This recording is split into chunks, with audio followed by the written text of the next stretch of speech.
Good morning, students. Good morning to all. Last day we have studied about the cooperative organizations. And in these cooperative organizations, we have studied the features of the cooperative organizations and the advantages of the cooperative organizations. And you got the study portions also as the same only. So today also just we will remind about what we have studied on last day, and we will go to the new concept. So last day we have studied the advantages of cooperatives. So what are the advantages are there in these cooperative organizations means? First one is the voluntary organizations. So in these cooperative organizations, the membership of a cooperative society is open to all. If any of the persons want to begin as a membership, they can easily organize and they can easily join as themselves. And if they want to leave from the organizations also, it is very easy.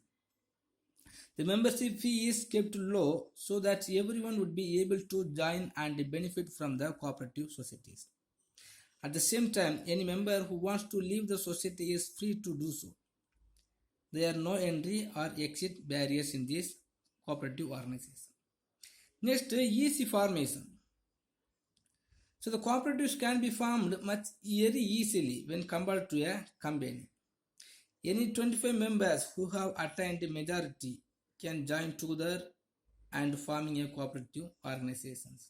There is no more legal barriers. Next, democracy. A cooperative society is run on the principle of one man, one vote. Even if the people has more shares, he has the only one vote. But in these joint stock companies, on the basis of the amount of shares only, he will get the power to vote. But here not like that. So every on the basis of the democracy, all the members can have the only one vote, even if they have more shares. Next, equal distribution of surplus. So whenever the profit is increased or raised among the cooperative organizations, the surplus amount will going to share by equally to all members. Next, limited liability. So the liability of the members in a cooperative society is limited to the extent of their capital contributions.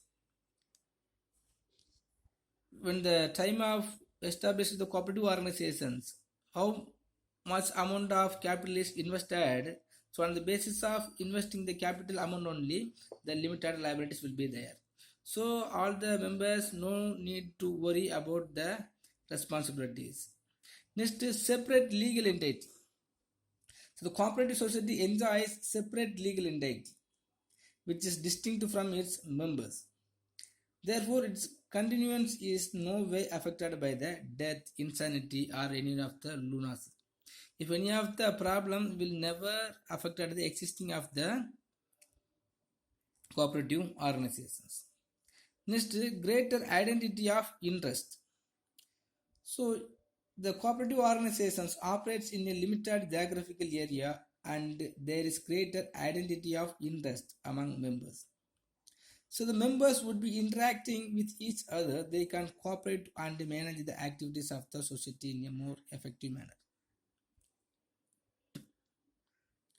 Next, government support.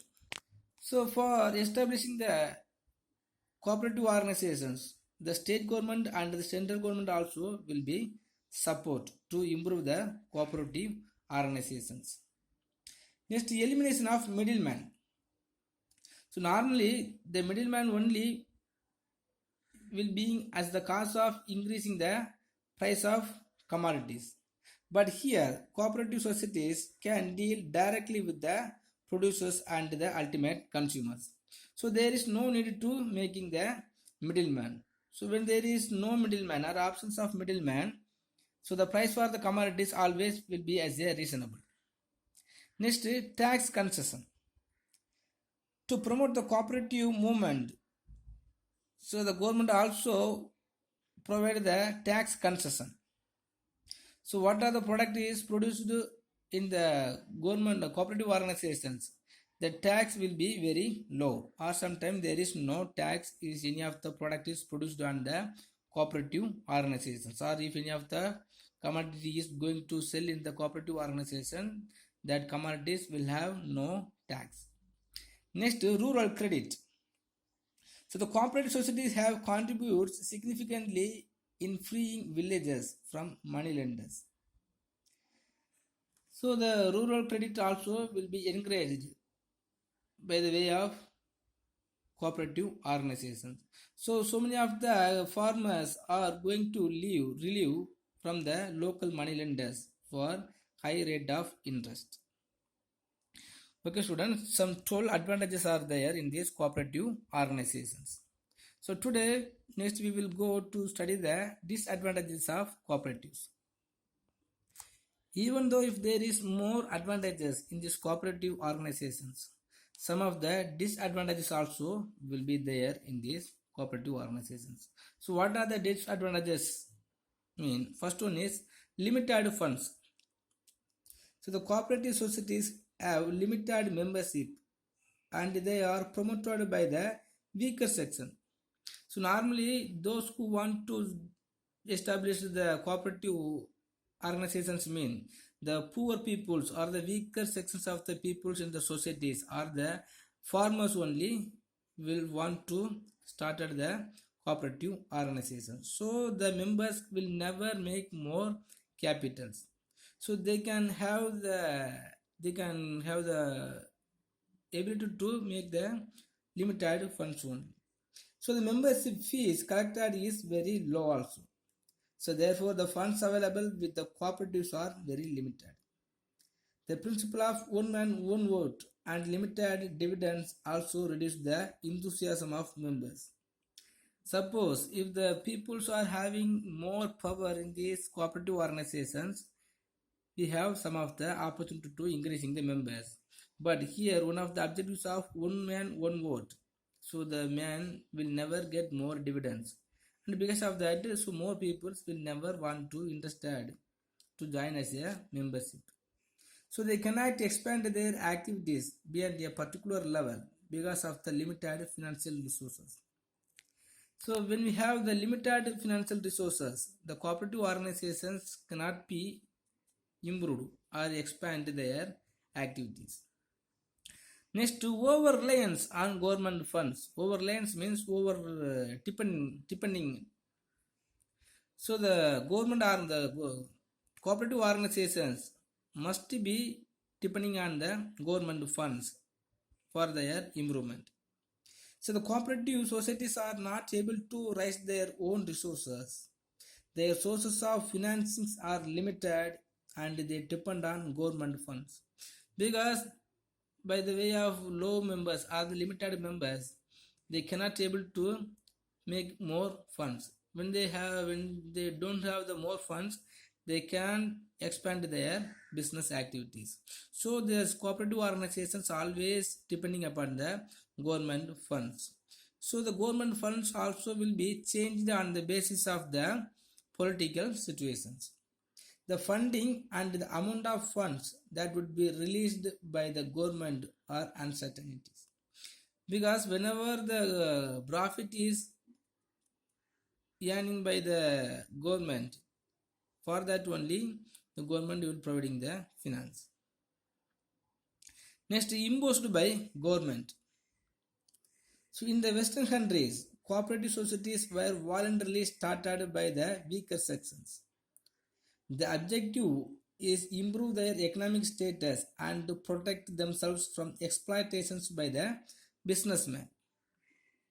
So if we are predicting that we are exploiting from the middleman and the businessman, so some of the peoples have to join and create the cooperative organizations.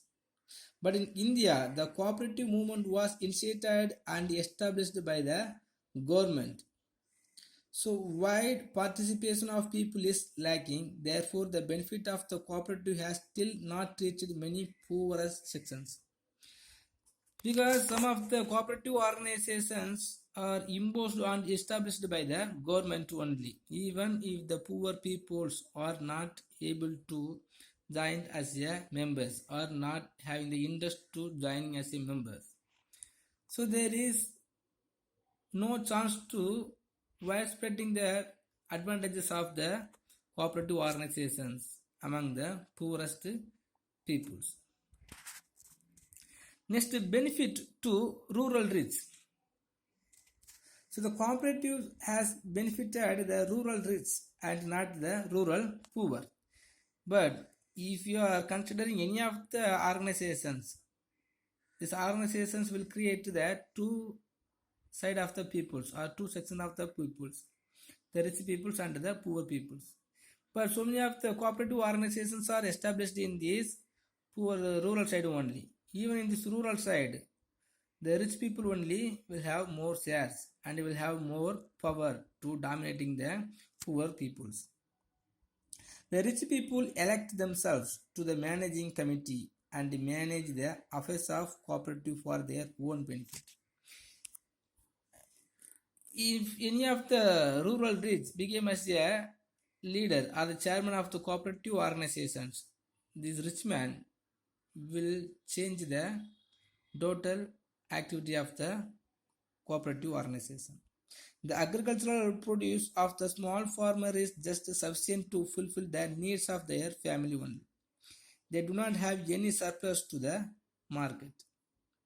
The rich farmers with vast tracts of land produce in surplus quantities, and the services of cooperatives such as processing, grading, correct weighment, and fair prices actually benefit them.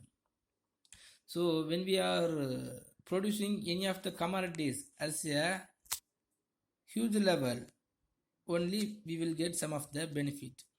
But in this rural area, the rural rich man only will have the chance to having more land, and when they produce more commodities in this land, they will get more benefit from the cooperative organizations. Other, we can say, the other poor peoples will not get any of the advantages. Next, inadequate rural credit. So the cooperative societies give loans only for productive purposes and not for personal or family expenses. The cooperative organizations producing or providing the financial assistance only for the productive purposes. When they are borrow the money, when they are lending the money only for the productive purposes, they can't able to improve their personal or family expenses. Therefore, the rural poor continue to depend on the money lenders for meeting expenses or marriage, medical care, social commitments, etc. So, for the productive purposes only, if the farmers are borrowing money from the capital organizations and for their personal expenses, if they are depending upon the local money lender, he will fix more rate of interest. So automatically they are going to fall in the poverty. So the cooperatives have not been successful in freeing the rural poor from the clutches of the money lenders. So even the cooperative organizations are existing in any of the rural, the poor people will be in the catches of the local money lenders. Next, lack of managerial skill. The cooperative societies are managed by the managing committee elected by its members. The members of the managing committee may not have the required qualifications, skill, or experience. So normally in this rural area, some of the persons will become as a chairman, those who has the more money. But even if they don't have the sufficient of the skill and the educational qualifications, so when they are doing like so, when the persons are being as a chairman, so the managerial skills will be sought, or the managerial skill will never bring the development in the cooperative organizations. Since it has limited financial resources, its ability to compensate its employees is also limited. So therefore, the managerial skills will be affected, and because of that, the development of the cooperative organizations also will be as impossible things. So lack of managerial skills result in insufficient management, poor functioning, and difficulty in achieving objectives. When they don't have the good managerial skill, they will never focus on the objectives of the cooperative organizations. So they will never achieving the objectives of cooperative organization because of lack of managerial skill. Next, the government intervention. So the cooperative societies are subject to excessive government regulations which affect their autonomy and flexibility. So normally when the cooperative organizations are depending on the government, so the government interventions always will be more. So the autonomy power and the flexibilities also will be affected. So adhering to various regulations takes up much of the management time and effort. Next, misuse of fund. How the funds are going to misuse in these cooperative organizations means, if the members of the managing committees are corrupt, they can swindle the funds of the cooperative societies. As like bad political or bad politicians, if the members of the managing committees also the corrupt, they will spoil the objectives of cooperative societies. They will corrupt the funds of the cooperative societies. So many cooperative societies have faced the financial trouble and closed down because of the corruption and misuse of funds. So normally before the 10 years and the 20 years, many cooperative organizations was there. But due to the corruption and the misuse of funds only, every cooperative organization was closed down. Next, inefficiencies leading to losses. So cooperative societies operate with limited financial resources. Therefore, they cannot recruit the best talented and acquired persons. So the cooperative organizations also will not provide more remunerations or more salary for their labors. So the cooperative organizations want to recruit the best or the talented persons. They have to provide more salaries, but it is not possible in this cooperative organization. So that operate the cooperative organizations will facing the loss because of the inefficiencies. Next, lack of secrecy. So the maintenance of business secrets is the key for the competitiveness of any business organizations. If you want to improve our business organizations, the secret about the business activities is very much important. But the business secrets cannot be maintained in the cooperative because of the members are aware of the activities of the enterprises. Some of the members will be depending upon the politicians and simply they can become as a membership to earning the money only. So because of that, the secrets of the cooperative organizations will not be as maintained as a secretly. Further, reports and accounts have to be submitted to the Register of Cooperative Societies. But normally, so many of the cooperative organizations are not submitted there, registered in the correct scales. Therefore, the information relating to activities, revenues, members, etc. becomes public knowledge. So the lack of secrecy also is one of the disadvantages in the cooperative organization. Next, conflicts among members. The cooperative societies are based on the principles of cooperation and therefore harmony among members is important. But in practice, there might be internal politics, differences of opinions, quarrels, etc. When the conflicts among the members are existing in these cooperative organizations, within the short period, the cooperative organizations must be fell down in the loss. So which may lead to disputes. Such disputes affect the functioning of the cooperative organizations. So normally if any of the members are not having the good mind or good mutually understanding, so the cooperative organizations will be spoiled. So next, the limited scope. The cooperative societies cannot be introduced in all industries.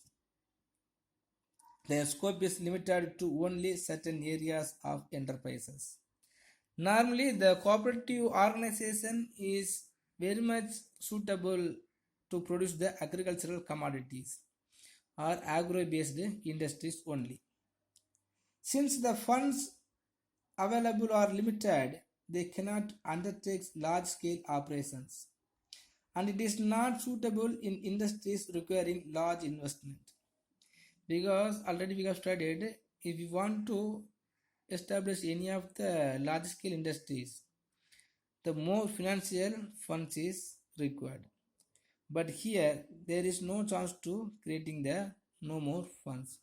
So their scope always will be as very limited. And some of the product only can be produced by the help of the cooperative organizations. So today we have studied the disadvantages of cooperatives. So here also this 12 points are there, and you can take the same things as your study portions. Okay student, thank you. If you have any doubt, please ask me.